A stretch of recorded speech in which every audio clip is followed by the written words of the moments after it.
Bonjour à toutes et à tous, très content de vous retrouver sur le plateau de Cardio Online. Je m'appelle Théo Pezel, je suis interne de cardiologie à Paris et membre du Collège des cardiologues en formation. Et au CCF, on est très heureux de participer à ces sessions d'interview d'experts. Bonjour Stéphane Edéry. Bonjour. J'ai des questions à vous poser sur un sujet d'actualité. On ne parle que de ça aujourd'hui, la cardiotoxicité des chimiothérapies. Ma première question, je suis cardiologue de ville, cardiologue à l'hôpital. Pour notre communauté, quel message à retenir sur la cardiotoxicité ?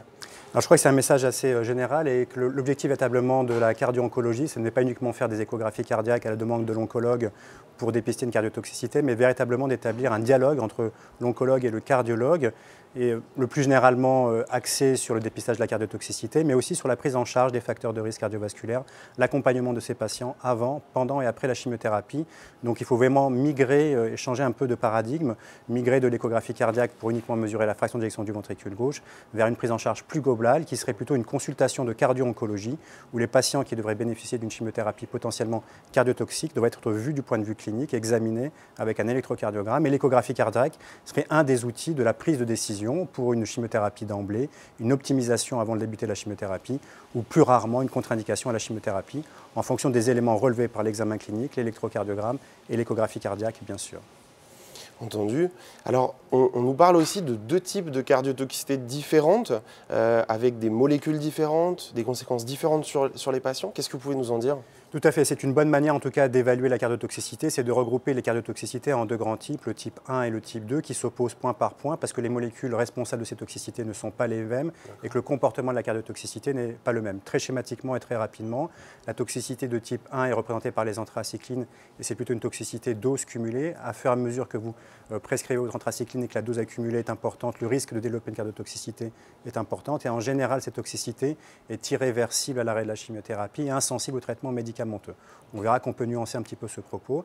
Et à l'opposé, il y a la toxicité de type 2 qui sont essentiellement représentées par les thérapies ciblées, type trastuzumab qui est la mieux décrite et qui ne sont pas des toxicités dose cumulée, premier point d'opposition avec les anthracyclines, qui sont des toxicités plutôt on-off d'un cycle à l'autre, qui sont potentiellement réversibles à l'arrêt de la chimiothérapie et qui sont sensibles au traitement cardioprotecteur. Ce schéma a le mérite de la simplicité, mais il est parfois pris en défaut. Évidemment, il y a un potentiel de réversibilité des toxicités liées aux anthracyclines, sinon il n'y aurait pas de cardio-oncologie. C'est toute la logique de cardiodétection précoce pour intervenir précocement. Et évidemment, il y a des toxicités dites de type 2 qui sont irréversibles chez certains patients. Et donc tout le travail du cardiologue initialement, c'est de classifier en ces deux types et bien connaître ces deux expressions de la toxicité et savoir que ce schéma n'est pas tout le temps vrai, il est parfois pris à défaut. Et puis il y a des toxicités émergentes dont il faut connaître aussi le spectre et la description. Alors justement, puisque là on s'intéresse de plus en plus à cette cardiotoxicité, on se met à la chercher.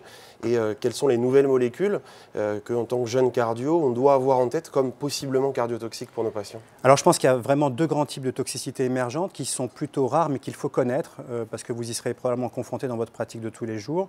Il y a les immunothérapies qui sont des nouvelles chimiothérapies qui sont prescrites dans de nombreux cancers, notamment le mélanome, les cancers pulmonaires et peut-être demain les cancers rénaux, qui sont une réactivation, qui permettent une réactivation du système immun et qui vont donc détruire la cellule cancéreuse par une réaction de phagocytose très schématiquement. Et évidemment, ça va être à l'origine d'effets secondaires, plutôt sur le mode auto-immun. Ça peut s'exprimer par des thyroïdites, des uvéites, des colites et parfois, rarement, moins de 1% des cas, des myocardites aigus graves qui peuvent s'exprimer sous le mode fulminant. Et donc il faut vraiment absolument connaître cette expression de la toxicité liée aux immunothérapies. Le deuxième grand type de toxicité émergente sont liées aux thérapies ciblées. Et on peut citer par exemple l'ibrutinib et la majoration de la fibrillation atriale avec cette molécule qui est prescrite en général en hématologie pour le moment. Super, merci beaucoup Stéphane. Merci Théo.